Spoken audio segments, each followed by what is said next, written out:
अस्सलाम वालेकुम रहमतुल्लाहि व बरकातुहू। कैसे हैं आप तमाम लोग? और मैं उम्मीद करता हूँ और दुआ भी करता हूँ कि आप सब लोग खुशबाश होंगे और अल्लाह ताला आपको आसानियाँ तक़सीम करने की तौफ़ीक भी अता फ़रमाए। और आपको मैं एक आज बड़ी ख़बर दे रहा हूँ, बड़ी थोड़ी-सी बुरी ख़बर भी है, और वो ये है कि एक बहुत बड़ा तूफ़ान है जो कि साइक्लोन में तब्दील हो चुका है, और पाकिस्तान के जो साहली इलाक़े हैं जिनमें कराची सर-ए-फ़हरिस्त है और बाकी भी जितने भी साहली पट्टी है पूरी, वहाँ से टकराने वाला है।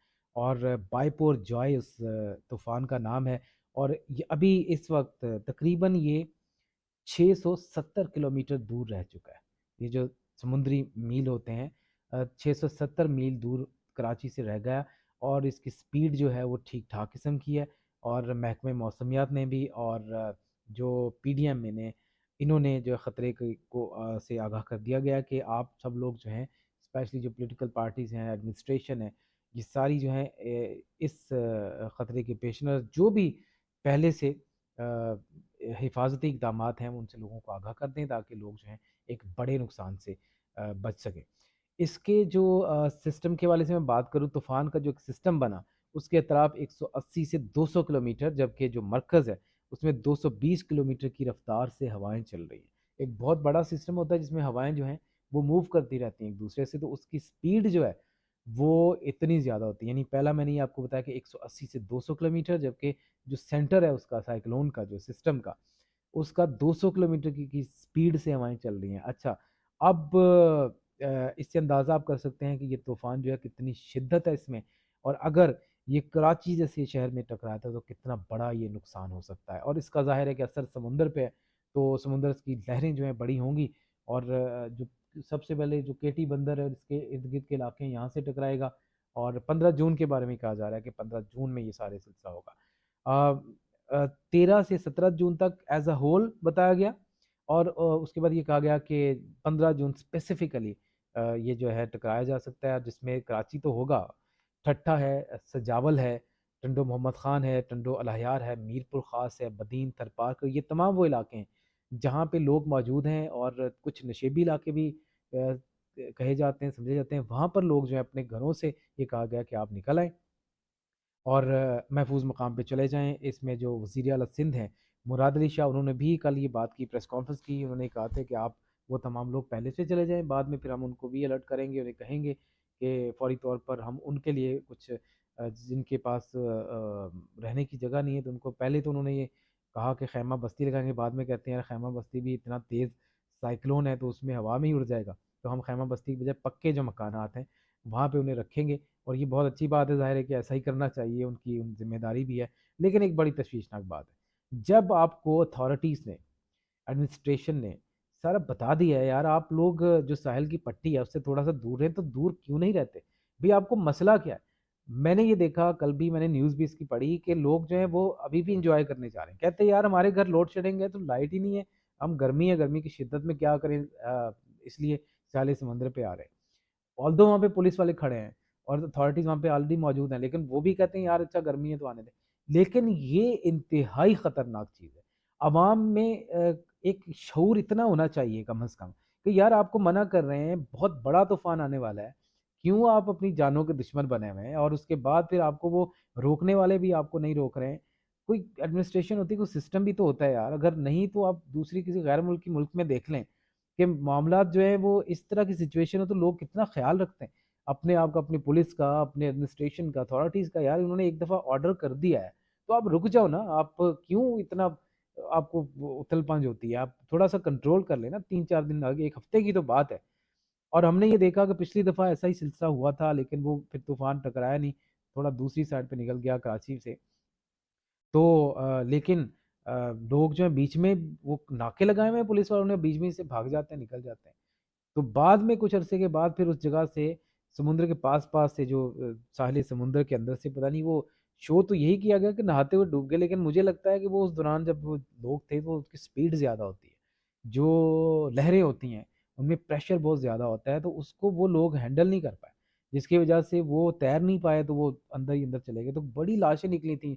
शायद आप में से कुछ लोग ऐसे हैं जिनको याद हो कि वो जो 1 साल था, 1-2 साल, तो उनमें बहुत ज़्यादा लाशें साले समुद्र के अंदर से डूबी हुई मिली थी। तो ये उनकी जो एक्चुअल वजह है वो यही थी कि उससे पहले ये जो मामलात हुए थे।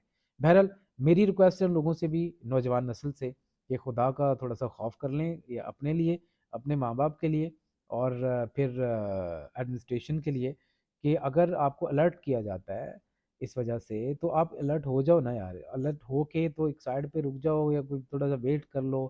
اگر ضرورت ہے تو آپ یہ دیکھو کہ حفاظتی اقدامات کر لیں، یا پھر آپ کسی جگہ پہ بیٹھ کے اللہ کے حضور دعا کر لیں کہ یا اللہ اگر یہ کوئی عذاب کی شکل ہے یا کوئی ایک سختی ہے تو اس سختی کو یا عذاب کو دور فرما دے. تو یہ بھی تو ایک مائنڈ سیٹ ہے نا، یہ بھی ایک ری فریمنگ کی کیفیت ہے، ایک اینگل ہے جس میں آپ سوچ سکتے ہیں. ہر وقت یہ تھوڑی ہوتا ہے کہ آپ اگر بہت بڑی چیز آ رہی ہے تو آپ لوگ انجوائے کرتے پھرو، تو یہ تھوڑا سا مہربانی ہے آپ کی، ہاتھ جوڑ کے گزارش ہے کہ تھوڑا سا ان چیزوں کا خیال رکھیں. اور دوسری ایک چیز جو ہے وہ بہت خطرناک ہے، یہ بات تو چلیں ہو گئی، میں نے ریکویسٹ کر لی.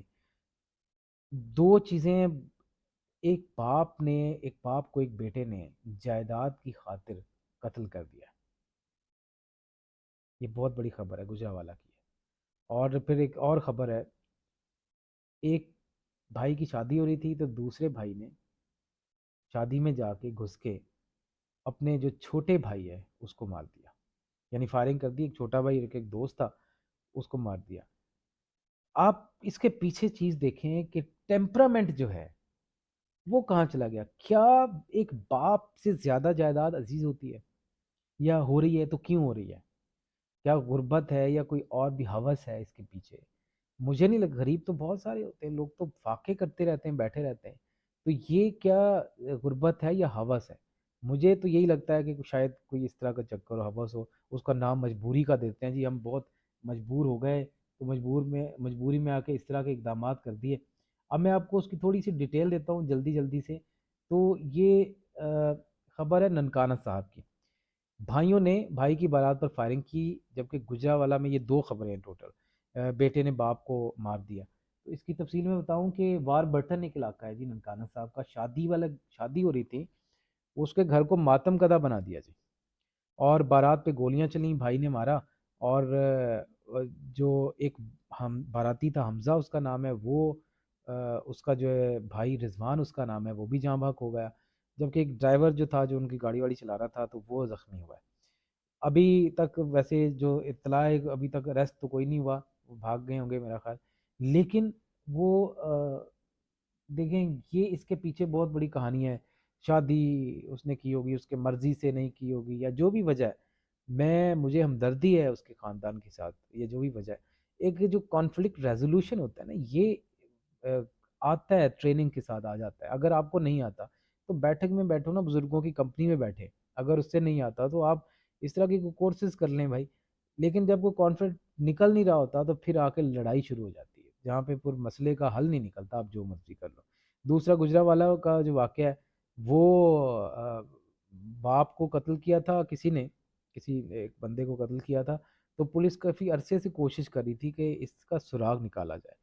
تو آج میں اپریشیٹ کرتا ہوں پولیس کو، گجرانوالہ پولیس کو، کہ انہوں نے اس کا سراغ لگایا. اور پتہ چلا جی کہ ایک بیٹے نے، سفاک بیٹے نے، میں تو یہی کہہ سکتا ہوں، اس نے اپنے باپ کو جو ہے وہ قتل کر دیا ہے. اور اب دیکھیں، اسے پتہ بھی تھا کہ میں نے اگر قتل کیا تو پکڑا تو جاؤں گا. آج وہ تو دور نہیں ہے کہ پولیس بھاگتی پڑے ادھر ادھر ادھر، اب تو ٹیکنیکل دور ہے. اریسٹ تو بیٹا ہونا ہی تھا تم نے. اور اب جو ہے ملزم پکڑا گیا ہے، پولیس نے گرفتار کر لیا ہوا ہے، اور مان بھی گیا ہے کہ میں نے جائیداد کی وجہ سے اپنے باپ کو مارا. یار دنیا کا بے وقوف ترین انسان کہ اپنے جائیداد کی خاطر جو اپنے باپ کو مارا. بہرحال چلے، میں کوئی کمنٹ نہیں دینا چاہ رہا. جب آپ ہیٹ آف دا موشن میں آ جاتے ہیں تو پھر کوئی پتہ نہیں، ہوش نہیں رہتا بندے کو کہ یار میں کیا کر بیٹھا ہوں. اور یہ ہیٹ آف دا موشن پہ میں ایک دن آپ سے بات کروں گا کہ یہ ایموشنز کیوں آتے ہیں، یہ اوور کنٹرول کیسے ہو جاتے ہیں، اور ان کو قابو کیسے کرنا ہے. تو یہ دو چیزیں ہیں سائیکالوجی کے اندر، نیورو لنگوسٹک پروگرامنگ اور ہپنوسس کے اندر، جس میں یہ سارے کلیے ہیں کہ اگر آپ سے کوئی جذبہ، محبت کا جذبہ ہے، نفرت کا جذبہ ہے، حسد ہے، کینہ ہے، اینوی، یہ ساری چیزیں اگر آپ کو برداشت نہیں آپ کر پا رہے تو ان کو بیلنس آف دا ایموشنز کیسے کرنا ہے. ایموشنل بیلنس یا ایموشنل امبیلنس، یہ سارے مسئلے جو ہوتے ہیں وہ اسی وجہ سے ہوتے ہیں. تو یہ کس طرح کرنا ہے، یہ انشاءاللہ ڈسکس کریں گے کسی ٹائم پہ، کیونکہ रिक्वेस्ट वाली बात नॉर्मली तो नहीं होती है, लेकिन सिचुएशन ये है कि इस सारे मामले के अंदर इसको एक पूरी सिस्टम में लेके जाएंगे ताकि मामला थोड़े से बेहतर हो जाए। Thank you.